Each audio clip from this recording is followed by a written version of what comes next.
how to fill out your X15 application form that you will need for your NIE appointment. So, ito yung pagkuha mo ng Numero de Identidad de Extranjero, which is your NIE. So, first dito is yung datos de la persona extranjera. So basically, ito yung personal details mo.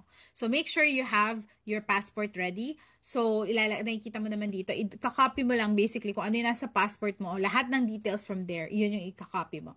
So alam ko may NIE dyan, pero you don't need to fill that out. And then of course, yung first apelido is your last name, and then second apelido is your middle name, and then your nombre is your first name.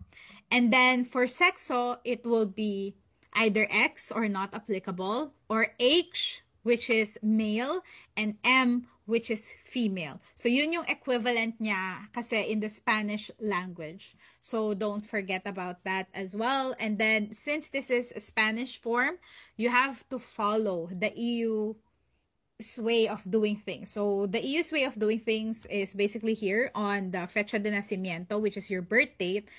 Kailangan day, month, year instead of how we do things, which is month, day, year, which is how Americans do things. So, ayun, make sure na tama yon. And then, of course, yung lugar, which is your place of birth, na nakalagay sa passport mo. Because some have just the city or the province and some have the country. And then, lalagay mo din kung saan ka country pinanganak, if sa ibang bansa man. And for here, since for the sake of this example, he was born in Quezon City, Philippines, so it should be Filipinas. Kung ano man yung Spanish word for basically yung country na yun. And then for nationalidad, it should be Filipino. Kung yun man yung nationality mo. If you have a different nationality, you have to specify it here.